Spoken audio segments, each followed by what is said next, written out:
Hello all. Myself Dr. Achal Kaushik, Computer Science Department, Bhagwan Parshuram Institute of Technology. Today's topic is main memory of a PC. Now, in the previous class or previous unit, we have discussed about the memory hierarchy. In that memory hierarchy, we just try to understand that there are different devices and these devices have their own importance based on their speed, based on the cost, or based on that how we access them. Now, if we just summarize it in the context, we realize that the main important part of your CPU to process the data is that how quickly it can fetch that information into the CPU memory. And for very that reason, the first aspect it starts with that the data is to be searched into the cache memory, and if it is not available in the cache memory, then it should go and search into the main memory. So today's topic, we are going to more deliberate on the main memory. Main memory, as what we have discussed earlier also, that it holds the program and data that is required by the CPU for carrying out all its operation.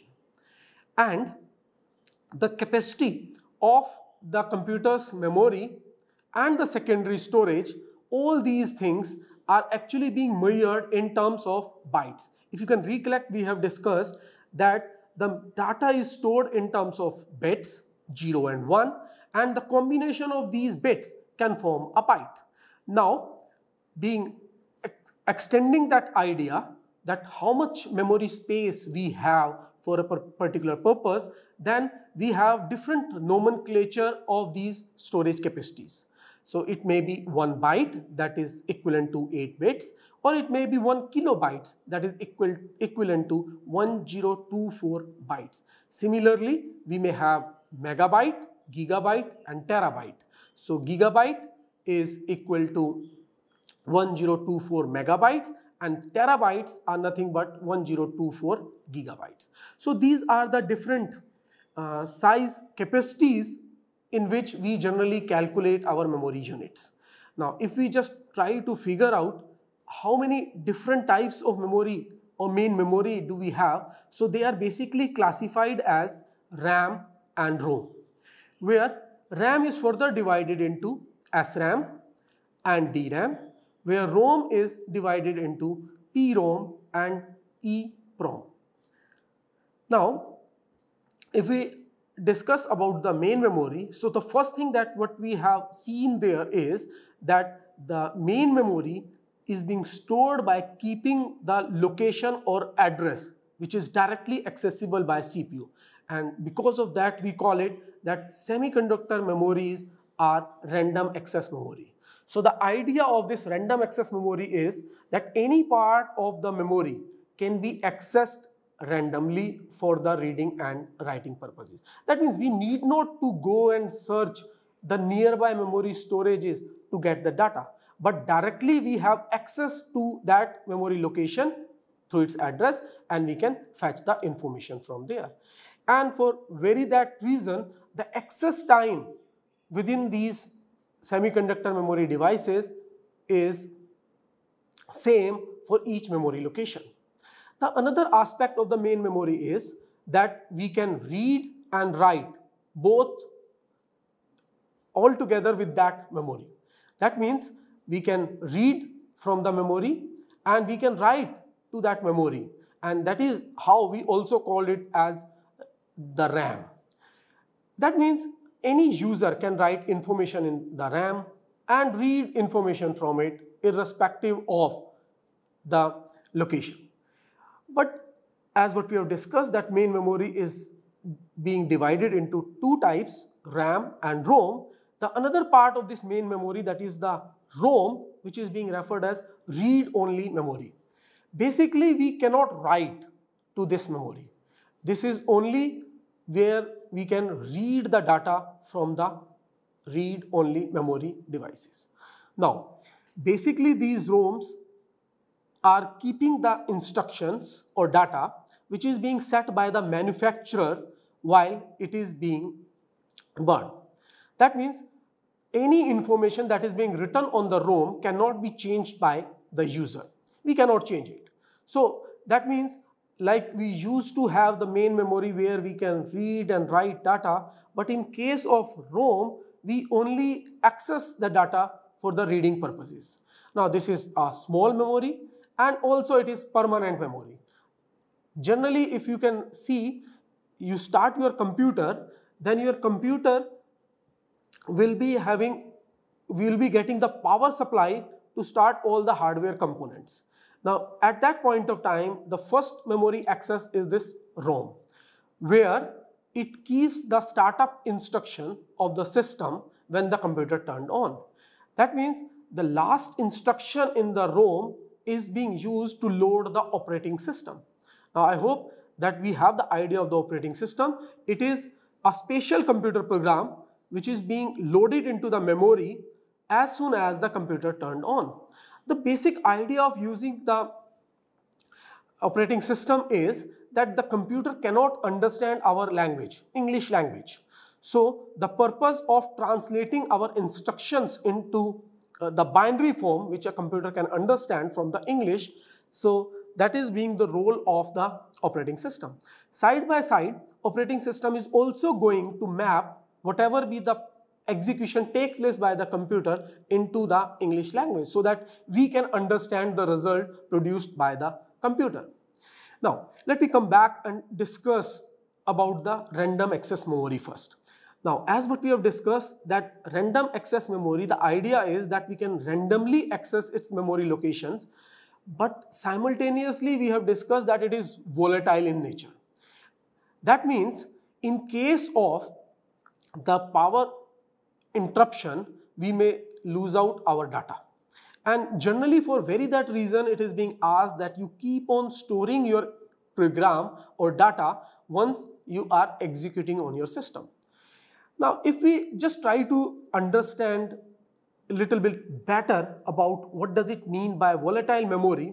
So for understanding this concept, first we just try to look at that how the computer handles the information.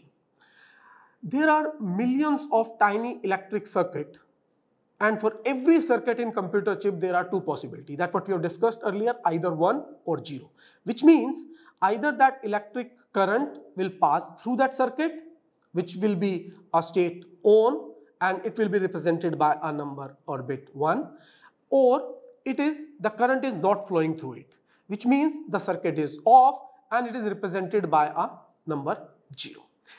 Now, if we look at our keyboard, then every character we type from it to give the input to the system, then it is basically being translated into 8 bits. As what we have discussed earlier, it is the ASCII code through which every character or number is being mapped to 8 bits or a byte.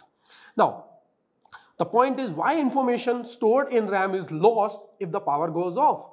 Now, to understand this concept, let me talk about the character A. The character A in the byte form is being represented as 0, 1, 0, 0, 0, 0, 0, 1. Similarly, if we talk about the character B, it would be 0, 1, 0, 0, 0, 0, 1, 0. That means these 8 bits altogether is being fetched from the memory whenever we press the character A, B or the other characters.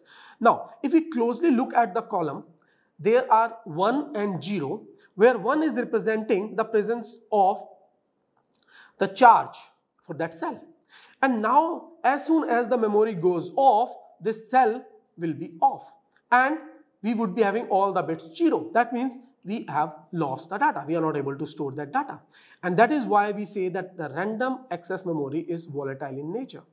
Now, the second aspect in this is that we can use these RAM chips to move our data quickly in and out of the memory for the processing through the CPU. So there are two important types of RAM. One is SRAM, that is static RAM, and the another one is dynamic RAM or DRAM. Basically, the dynamic RAM stores the binary information in the form of electric charge using capacitors and transistors. Now, the binary 1 represented as the presence of charge and binary 0 as the absence of the charge in the capacitor. But as what we know is that the storage charge in a capacitor has a natural tendency of discharge. That means it leaks the charge over the time, and because of that we may lose out the information. For very that reason, in the dynamic RAM we make use of frequent refreshing. That means within a period of 10 to 100 milliseconds, somewhere in between, we have to keep on refreshing the memory. That means we have to keep on maintaining that charge.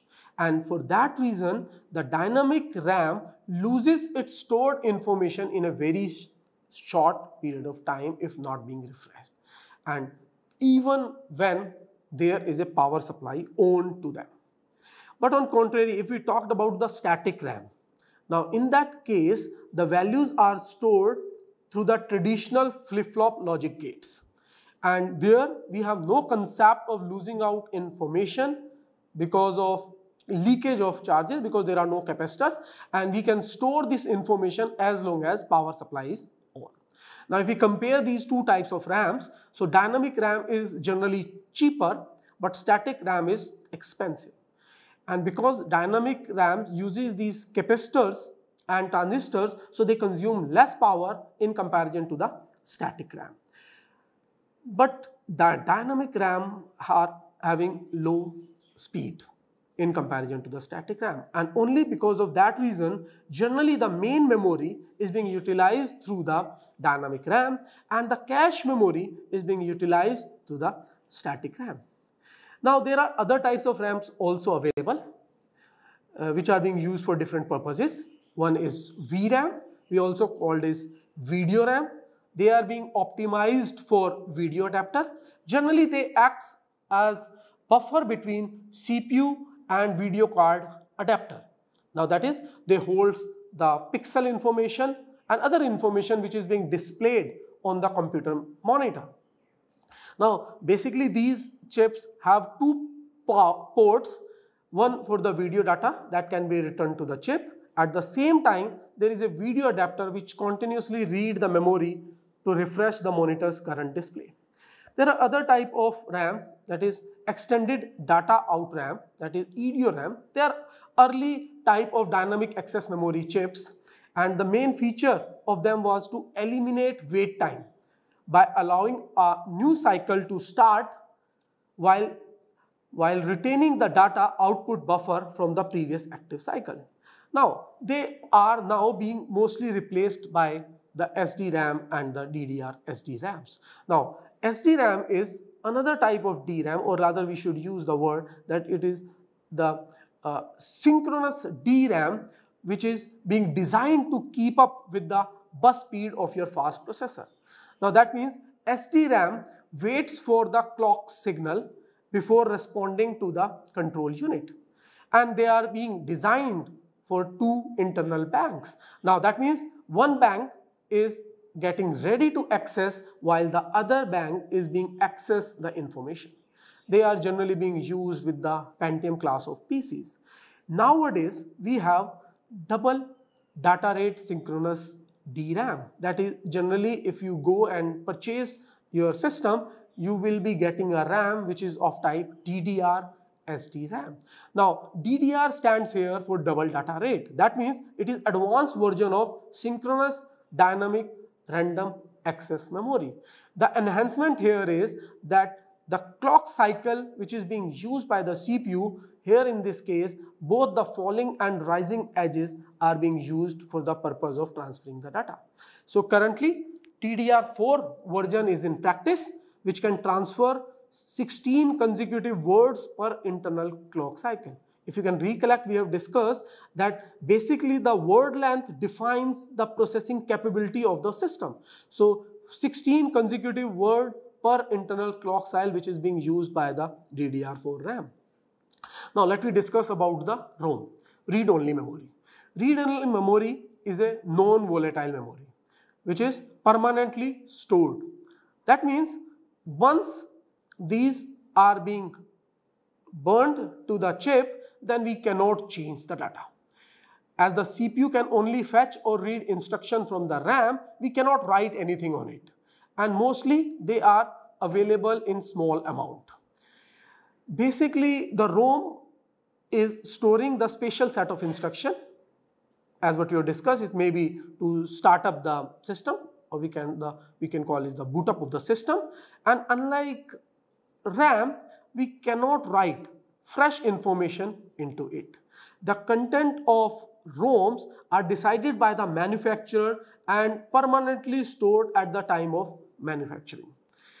Now, we have different types of ROMs. One is masked programmed ROM and another is user programmed ROM.